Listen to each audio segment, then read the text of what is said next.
मेरी बेटियों के अलावा मेरा कोई नहीं है इस दुनिया में, मुझे जाने दो। ठीक है, मैं तुम्हें घर जाने देता हूँ, पर इसके बदले में तुम्हें तुम्हारी एक बेटी यहाँ भेजनी होगी, तभी मैं तुम्हें यहाँ से जाने दूंगा। और वो सोचता है कि उसकी कौन सी बेटी ऐसे राक्षस के पास आना चाहेगी, लेकिन वो ये भी जानता था कि अगर वो घर नहीं गया तो लड़कियां अकेले कैसे रहेंगी, और वो यहाँ रहता है तो 3 लड़कियां भूखी मरने से अच्छा है कि वो खुद ही एक बार घर जाए और उनके खाने का कुछ बंदोबस्त करके फिर से वापस आ जाए। वो राक्षस को कहता है, हाँ, मैं अपनी एक बेटी तुम्हारे पास भेज दूंगा, लेकिन भगवान के लिए मुझे जाने दो। ठीक है, लेकिन कल सवेरे अगर तुम्हारी बेटी नहीं आई तो मैं तुम्हारे पूरे परिवार को यहाँ उठा लाऊंगा।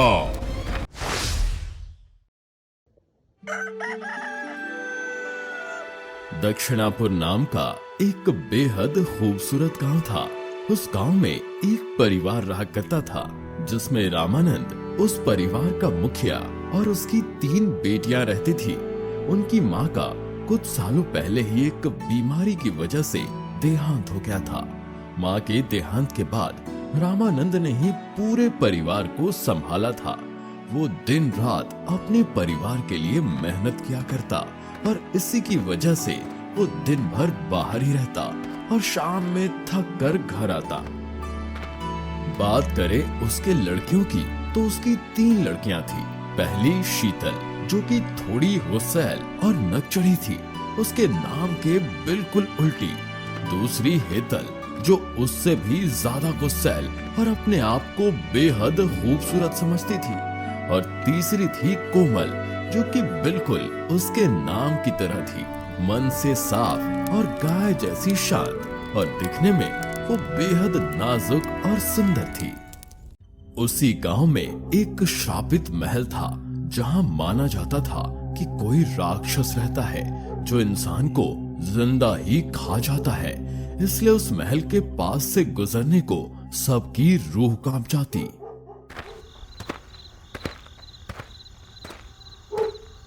अरे आज तो बहुत देर हो गई और अभी तो रात भी हो गई है, पर अब मुझे घर जाने के लिए दूसरा रास्ता नहीं, अब मुझे उस शापित महल के सामने से ही जाना होगा। और तभी अचानक हवाएं चलने लगती हैं। अब क्या करूं? अगर मैं इसी पेड़ के नीचे सो जाऊं और सुबह होते ही घर चला जाऊं तो? तभी उसे याद आता है कि उसकी 3 लड़कियां घर पर अकेली होंगी और वो घर जाने के लिए उसी शापित महल के सामने से निकल जाता है। जब वो उस रास्ते से गुजर रहा होता है, अचानक हवाएं चलने लगती हैं और जैसे ही वो उस महल के सामने से जाता है, उसे एक बड़ी सी परछाई दिखती है। अरे, ये परछाई कहीं उस शापित राक्षस की तो नहीं? वो परछाई बेहद भयानक होती है। उसे देखकर रामानंद के तो पसीने ही छूट जाते हैं, और वो परछाई किसी और की नहीं बल्कि उसी श्रापित राक्षस की होती है। वो राक्षस उसके सामने आ जाता है। रामानंद जोर जोर से चिल्लाने लगता है, बचाओ बचाओ, अरे कोई है।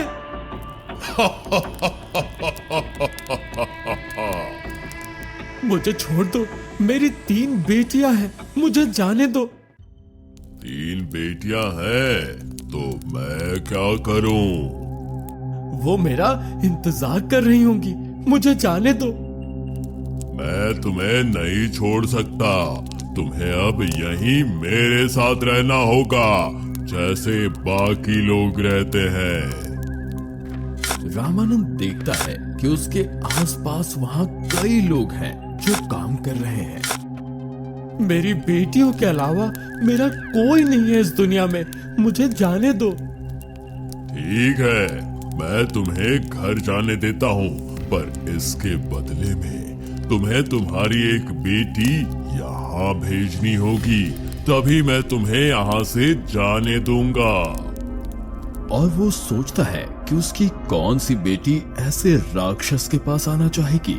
लेकिन वो ये भी जानता था कि अगर वो घर नहीं गया तो लड़कियां अकेले कैसे रहेंगी, और वो यहाँ रहता है तो 3 लड़कियां भूखी मरने से अच्छा है कि वो खुद ही एक बार घर जाए और उनके खाने का कुछ बंदोबस्त करके फिर से वापस आ जाए। वो राक्षस को कहता है, हाँ, मैं अपनी एक बेटी तुम्हारे पास भेज दूंगा, लेकिन भगवान के लिए मुझे जाने दो। ठीक है, लेकिन कल सवेरे अगर तुम्हारी बेटी नहीं आई तो मैं तुम्हारे पूरे परिवार को यहाँ उठा लाऊंगा। उसके बाद रामानंद वहां से घर चला जाता है। घर आने के बाद सभी लड़कियां उससे पूछने लगती हैं, बाबा आप कहाँ थे? आज इतनी देर कैसे हुई? मुझसे तो आपका इंतजार नहीं हुआ बाबा, और मैंने खाना खा लिया। बाबा आप ठीक तो है ना? आप हाथ मुंह धो लीजिए, मैं खाना लगा देती हूँ। आई बड़ा पापा की चमची। हेतल और शीतल वहां से चली जाती हैं और कोमल अपने बाबा के लिए खाना लगाती है। बाबा आपको इतना पसीना क्यों आया है? रामानंद सोच रहा होता है कि वो ये बात कैसे अपनी बेटियों को बताए कि वो अब उनसे कभी नहीं मिल सकता। कोमल समझ जाती है कि कुछ तो गलत हुआ है या होने वाला है, क्योंकि वो अपने बाबा को अच्छे से जानती थी। अचानक उसके दिमाग में आता है कि अगर आज बाबा को देर हुई है, मतलब बाबा को श्रापित महल के सामने से आना पड़ा होगा। और वो बोलती है, बाबा क्या आप श्रापित महल के सामने से आए हैं? और वो हैरान हो जाता है कि उसकी बेटी ने ये बात बिना कुछ कहे ही कैसे पता लगा ली। वो मुश्किल से हंसते हुए कहता है, अरे कुछ भी बोल रही हो, तेरा बाबा क्या डरता है किसी राक्षस से? बाबा मैं जानती हूँ कुछ हुआ है, मुझे बताइए। रामानंद से भी रहा नहीं जाता और वो सब बता देता है कि कैसे उसे देर होने की वजह से श्रापित महल के सामने से आना पड़ा और वो राक्षस से 1 दिन की मोहलत लेकर आया है। बाबा आप चिंता क्यों करते हो? मैं चली जाती हूँ उस राक्षस के पास। तू पागल हो गई है क्या? मैं अपनी बेटी की जान कैसे उस राक्षस को दे दूं? नहीं नहीं, ऐसा नहीं होगा। मैं कल सुबह ही चला जाऊंगा। बाबा अगर मैं चली गई तो हेतल और शीतल दीदी का ध्यान रखने के लिए आप हो। नहीं बेटी, मैं तुम्हें जाने नहीं दे सकता। तू तो मेरी नाजुक कली है। दोनों खामोश होकर सोचते सोचते ही सो जाते हैं।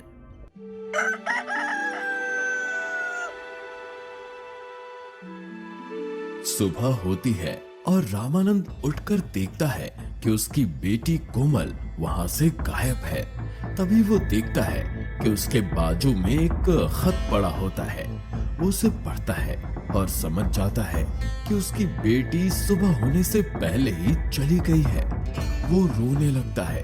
तभी शीतल और हेतल उसे रोता देखकर उससे पूछते हैं, पापा क्या हुआ?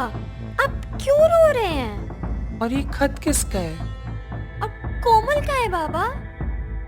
रामानंद खुद को संभालते हुए सारी बात बताता है कि कैसे कोमल जाने के लिए तैयार हो गई। हेतल और शीतल को ये सुन के सदमा लगता है कि जिसे वो बाबा की चमची चिढ़ाते थे, वो उनसे कितना प्यार करती थी, और दोनों की आंखों में आंसू आ जाते हैं। दूसरी तरफ कोमल श्रापित महल के सामने खड़ी होकर चिल्लाती है, मैं आ गई हूँ, बस मेरे पिताजी को कुछ मत करना, उन्हें छोड़ दो। राक्षस उसे अंदर ले जाता है और उसे बताता है कि उसे राक्षस के लिए पूरी जिंदगी काम करना पड़ेगा, और वो मान जाती है।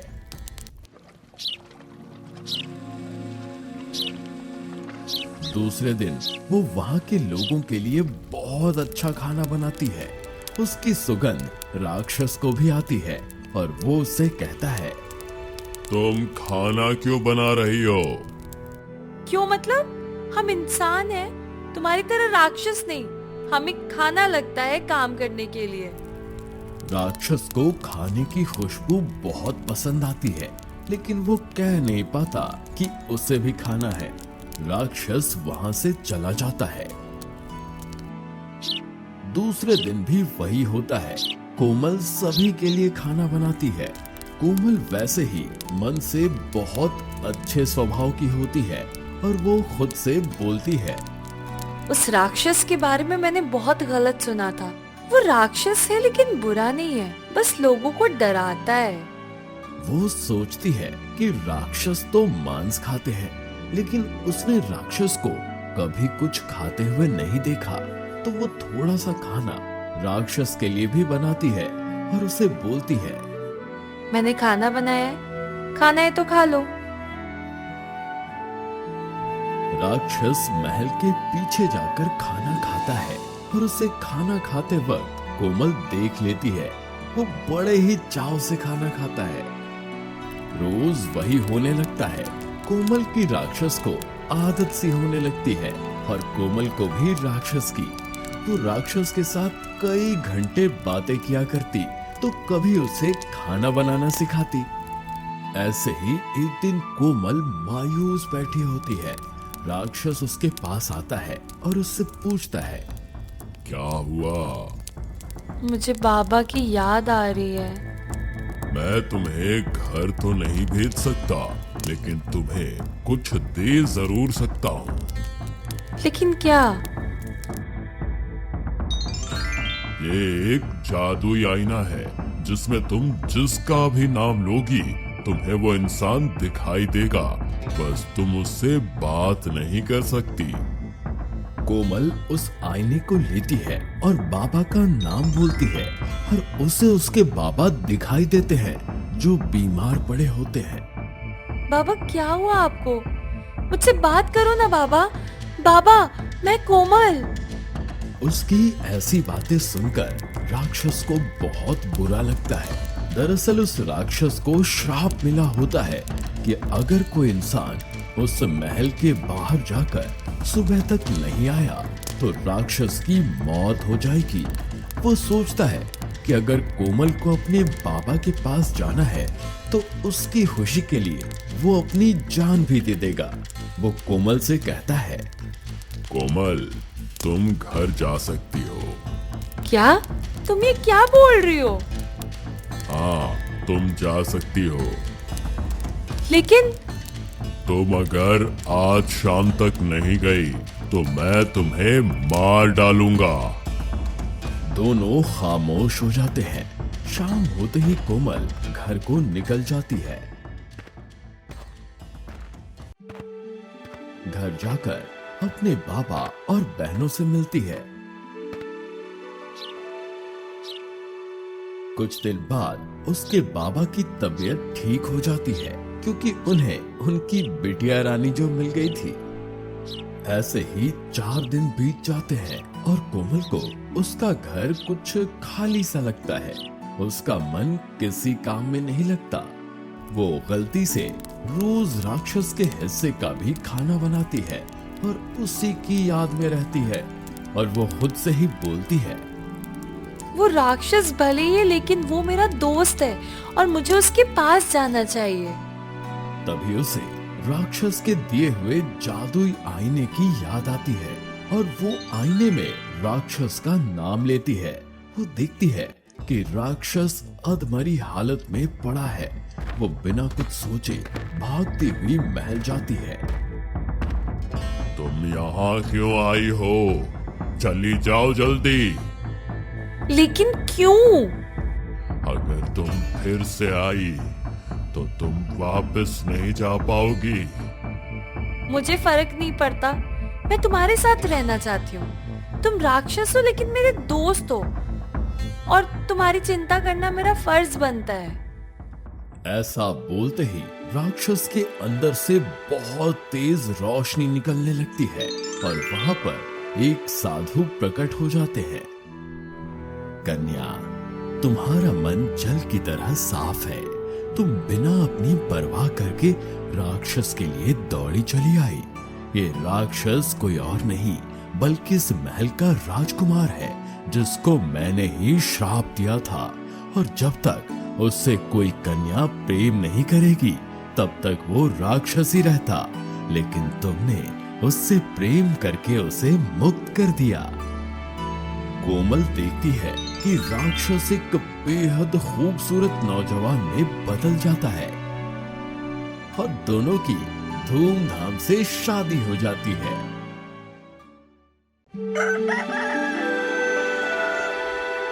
दक्षिण में कावेरी नदी के पास एक छोटा सा गांव बसा था। वहां एक परिवार रहा करता था, जिसमें महेश, उसकी पत्नी सुष्मिता और उसकी माँ कमला देवी रहा करती थी। महेश एक फैक्ट्री में काम करता था और दिन भर उसे बाहर ही रहना पड़ता। उसकी बीवी एक बहुत ही आलसी और चिड़चिड़ी स्वभाव की महिला थी, जो हमेशा बड़ी बड़ी मांगे महेश से किया करती थी। महेश की माँ को सब समझ तो आता था, लेकिन वो कुछ कहती नहीं थी। एक दिन महेश के फैक्ट्री से आने के बाद सुष्मिता उससे कहती है, अजी सुनते हो, बाजू वाली सीता है ना, उसके पति ने उसे सोने का हार बना कर दिया है। हाँ तो अच्छी बात है। और साड़ी भी लेकर दी है, वो भी बनारसी साड़ी। हाँ तो उसका पति उससे प्यार करता होगा, इसीलिए लेकर दी होगी। इसका मतलब आप मुझसे प्यार नहीं करते? अरे भाग्यवान, मैं तो मजाक कर रहा था। तो कब लेकर दोगे मुझे साड़ी और सोने का हार? देखो भाग्यवान, मुझे लगता है कि फिलहाल हमारी जरूरत के हिसाब से हमारे पास बहुत है। हमें किसी से तुलना करके चीजें लेने की जरूरत नहीं है। सुष्मिता को बहुत गुस्सा आ जाता है। उतने में ही कमला देवी बोल पड़ती है, देखो बेटी, हमारा घर महेश के ही पगार से चलता है, और अगर हम सोना और साड़ियों पर खर्च करेंगे तो खाएंगे क्या? तो कहिए अपने बेटे से कि और काम करे और पैसे लाए। मुझे नहीं रहना ऐसी गरीबी में। और वो गुस्से में चली जाती है।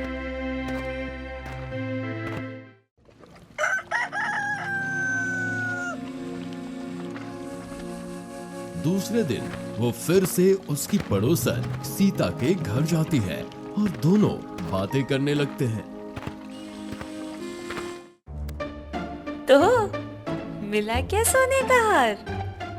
अरे कहाँ का हार? मेरी सास तो मुझे ही सुनाने लगी, आजकल डबल इनकम का जमाना है।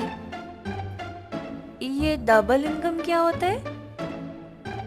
यानी एक घर में दोनों पति पत्नी अगर काम करते हैं तो दोनों की सैलरी में घर ज्यादा बेहतर चलता है। लेकिन मुझे कौन काम देगा? अरे मेरी पहचान है, मैं तुझे लगाती हूँ काम पर। लेकिन मैं काम क्या करूंगी? बस तुझे खाना बनाना होगा और तेरे पति से ज्यादा पैसा तुझे मिलेगा। ज्यादा पैसे का नाम सुनकर सुष्मिता के मन में लालच आ जाता है और वो काम करने के लिए मान जाती है। सुष्मिता के वहां से जाने के बाद सीता एक फोन कॉल करती है और कहती है, एक बेवकूफ फंस गया है, कल भेजती हूँ उसे।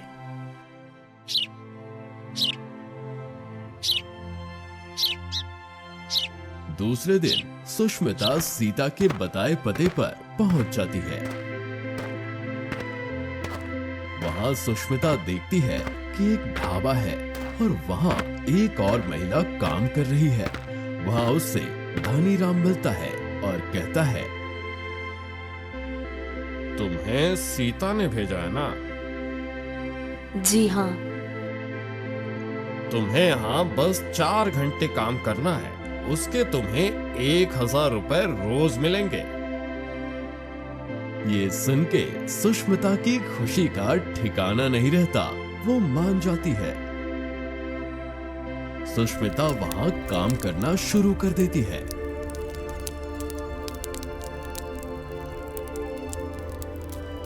उसे पहले दिन ही पैसे मिल जाते हैं।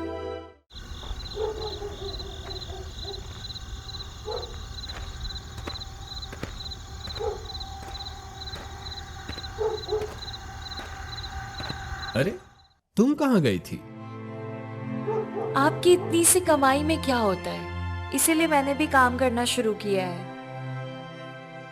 तुम कमाओ, मुझे उससे कोई दिक्कत नहीं है, लेकिन याद रखना, कमाई भले ही कम हो, लेकिन मेहनत की होनी चाहिए। मुझे मत सिखाओ, मैं सब जानती हूँ। तुमसे तो वैसे भी नहीं होता ज्यादा कमाना।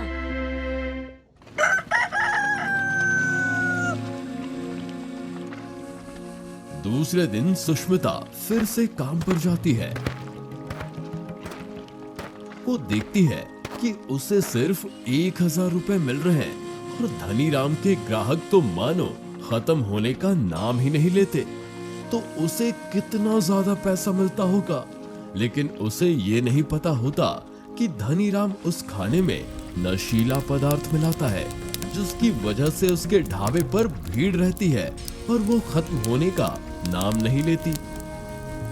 सुष्मिता को लगता है कि वो भीड़ उसके और बाकी महिलाओं के हाथ के खाने की वजह से आती है।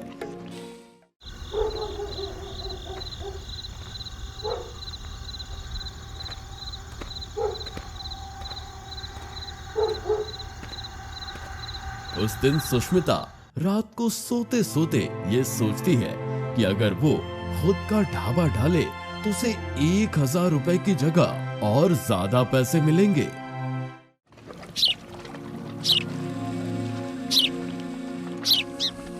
दूसरे दिन जाके सुष्मिता धनीराम का काम छोड़ देती है और घर के बाहर ढाबे का बोर्ड लगा देती है, जिसमें उसकी सास भी उसका साथ देती है। सुष्मिता पहले ही दिन काफी स्वादिष्ट पकवान तैयार करती है, जैसे पुलाव, शाही पनीर, कोफ्ता करी और बहुत कुछ, लेकिन उसके ढाबे पर कोई नहीं आता। तभी वो देखती है कि धनीराम के ढाबे पर पुलिस की गाड़ी आकर रुक जाती है।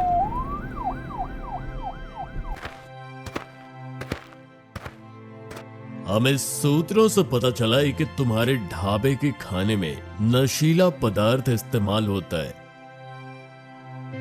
आपको गलत खबर पता चली है, ऐसा कुछ नहीं है। तभी पुलिस जांच करना शुरू कर देती है और उन्हें पता चलता है कि खाने में जहरीला पदार्थ है।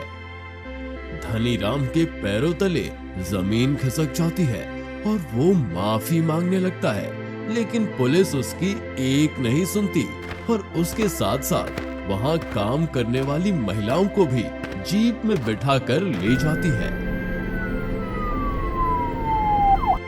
ये सब कमला देवी और सुष्मिता देख रहे होते हैं। सुष्मिता को अपने किए पर पछतावा होता है। देखा बेटी, लालच करने पर क्या होता है। माँ मुझे माफ कर दो, मैं लालच में आकर गलत काम कर रही थी। वो तो अच्छा हुआ तुम सही समय पर वहां से निकल गई, वरना आज तुम भी जेल में जाती।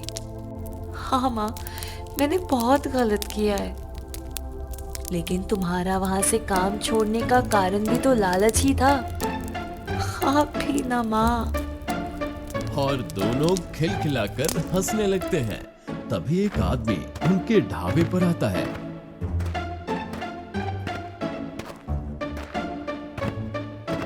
और एक प्लेट थाली लेता है। वो खाने के तुरंत बाद थूक देता है। छी छी छी छी, क्या बकवास खाना बनाया तुमने, पूरा मूड खराब कर दिया। छी फू। और वो गुस्से से चला जाता है। सुष्मिता रोने लगती है और कहती है, मैं कुछ अच्छा नहीं कर सकती। तुम चिंता मत करो, मुझे पता है तुम अच्छा खाना नहीं बनाती, लेकिन आपने मुझे इतने दिनों से बताया नहीं कभी। हाँ, क्योंकि तुम्हें बुरा लगता, इसीलिए। सुष्मिता को समझ आ जाता है कि उसकी सास और उसका पति उससे कितना प्यार करते हैं और जिसके सामने गहने और कपड़े का मोल कुछ भी नहीं। चल, अब रोना बंद कर। तेरी सास के हाथ का खाना किसी वो क्या कहते हैं रेस्टोरेंट से कम नहीं। कमला देवी सुष्मिता के साथ खाना बनाना शुरू करती हैं और खाने की खुशबू सभी तरफ फैल जाती है। तभी 2-3 ग्राहक आकर खाना चखते हैं। अरे 3 प्लेट थाली और लगाओ, बहुत अच्छी खुशबू आ रही है। हाँ, जरूर।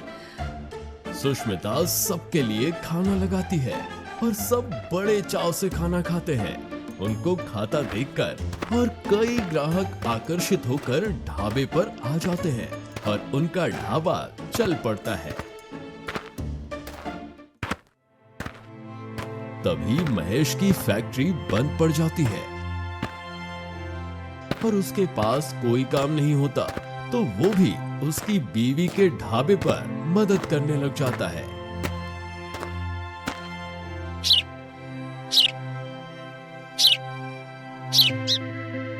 देखते ही देखते उनका ढाबा एक रेस्टोरेंट में बदल जाता है और सुष्मिता अपनी मेहनत की कमाई से उसके लिए बनारसी साड़ी खरीदती है। तभी उसका पति उससे कहता है, देखा भाग्यवान, मैंने कहा था ना कि कमाई भले ही कम हो लेकिन मेहनत की होनी चाहिए।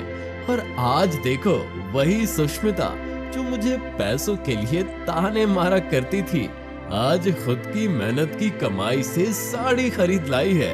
वो भी क्या कहते हैं, बाबा बनारसी पैटर्न। अरे वो बनारसी पैटर्न होता है।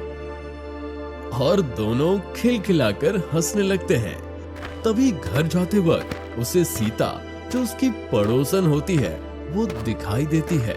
सीता सुष्मिता से कहती है, सुष्मिता, मुझे माफ कर दो, मैंने तुम्हें गलत रास्ते पर भेज दिया। कोई बात नहीं, जो होता है अच्छे के लिए होता है। और जो साड़ी मैंने दिखाई थी तुम्हें, वो मेरी सहेली की थी, जो मैंने बस सबको दिखाने के लिए लाई थी। अच्छा हुआ, तेरी उसी साड़ी की वजह से आज मैं खुद की कमाई से बनारसी साड़ी ले पाई हूँ। सुष्मिता, क्या मुझे कोई काम मिल सकता है? अरे अच्छा हुआ, मुझे वैसे भी कोई चाहिए था और तू तो मेरे पहचान की ही है। और हाँ, चिंता मत कर, मैं तुझे गलत रास्ते पर नहीं जाने दूंगी। और तीनों खिलखिलाकर हंसने लगते हैं। इससे हमें ये सीख मिलती है कि हमें कभी भी लालच में आकर पैसे नहीं कमाने चाहिए। कमाई भले ही कम हो लेकिन मेहनत की हो, वरना धनी राम जैसा हाल हो जाता है। और हमारे साथ जो भी होता है अच्छे के लिए होता है।